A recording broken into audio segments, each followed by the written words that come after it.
She only wanted a sandwich. But when she sat at the piano, the world stopped breathing.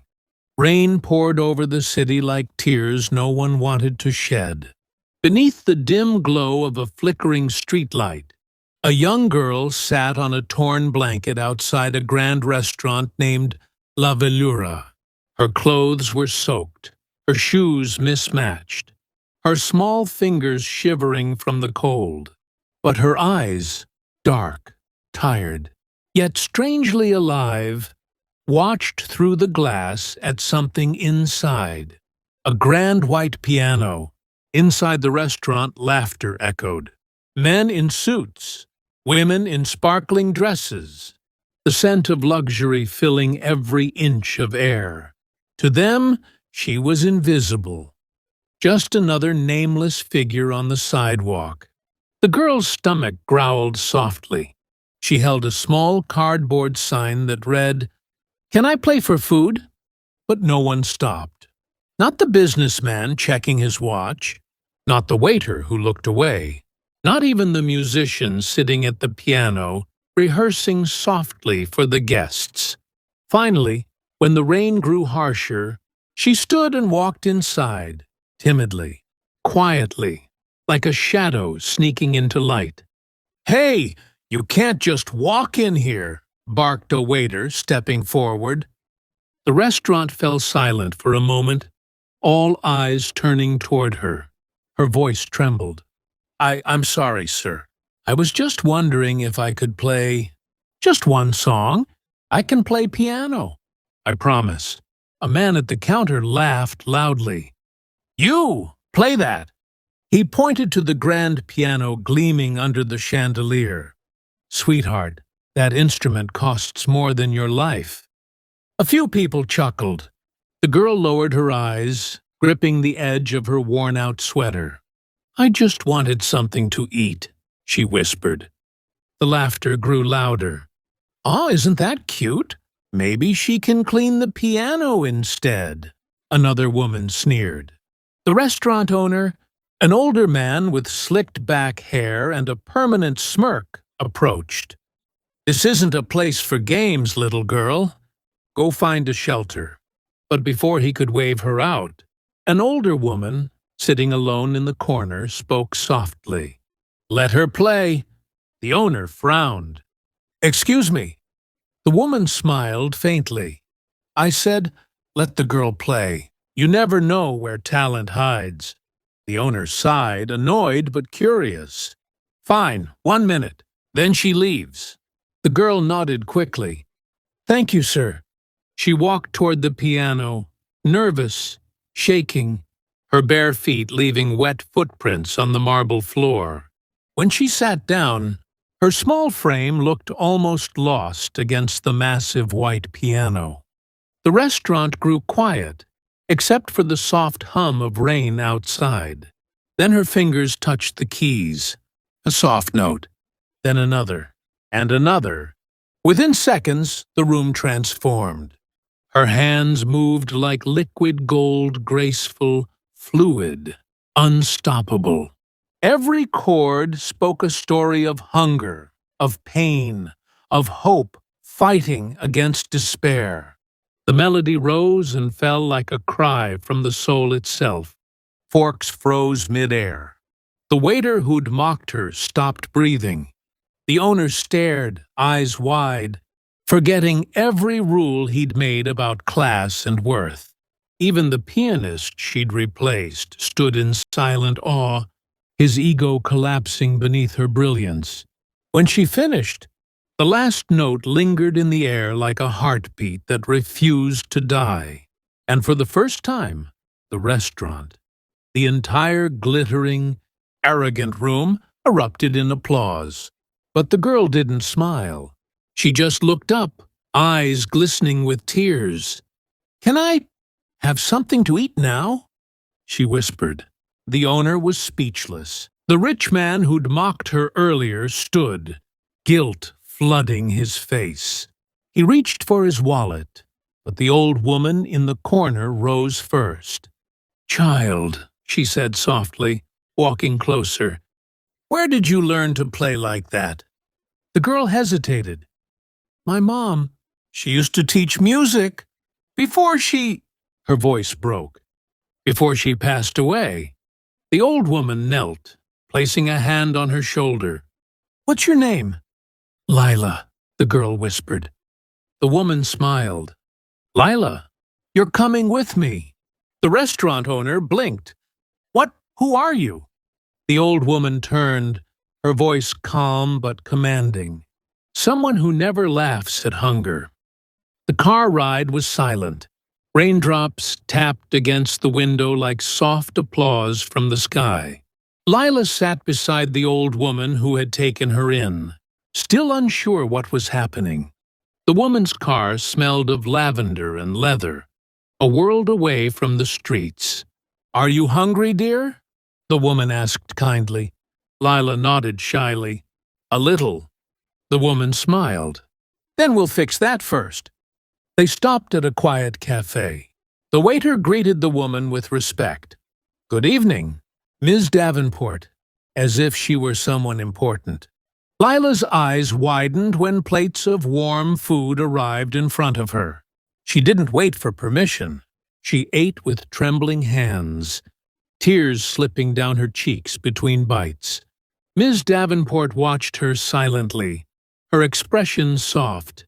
When Lila finished, she wiped her hands with a napkin, trying to be polite. Thank you, she whispered. I'll work for it. I can clean dishes, or... The woman raised a hand. You've already paid. With your music. Lila blinked, confused. My music? Yes, Ms. Davenport said gently. The moment you touched those keys, I knew. Knew what? The woman leaned back. That you weren't just playing. You were feeling. Every note carried a story, a memory, a pain only true artists understand. Lila's eyes lowered. My mom used to say, music was how the soul talks when words can't. She was right, Ms. Davenport said quietly. Was she? A musician, too. Lila nodded. She played piano at small bars. Said one day she'd get me lessons. But after she got sick, we lost everything. The piano, our home. Her voice broke. After she died, I just played in my head. I didn't have a piano anymore. Ms. Davenport reached across the table, gently holding her hand. Lila, I'm going to make you a promise, she said. You'll never go hungry again, and you'll never play for food again. From now on, you play for the world. Lila looked up, startled. What do you mean? I own the Davenport Music Foundation, the woman said. We help young musicians, prodigies who can't afford to study. And you, my dear, are the most gifted child I've seen in 20 years. Lila shook her head. But I'm nobody. Ms. Davenport smiled. Then it's time we show them who nobody really is. The next few days passed in a blur. Lila was taken to a large house filled with instruments, violins, cellos, and grand pianos. She bathed for the first time in weeks, wore clean clothes, and slept on a bed that felt softer than any dream. When she touched the new piano Miss Davenport gave her, she froze. It was the same model her mother used to dream of owning. Play, Miss Davenport encouraged. And she did. The house filled with music, soft, pure, alive. Every servant in the hall stopped what they were doing to listen. Days turned to weeks. Lila practiced, studied, learned everything she could.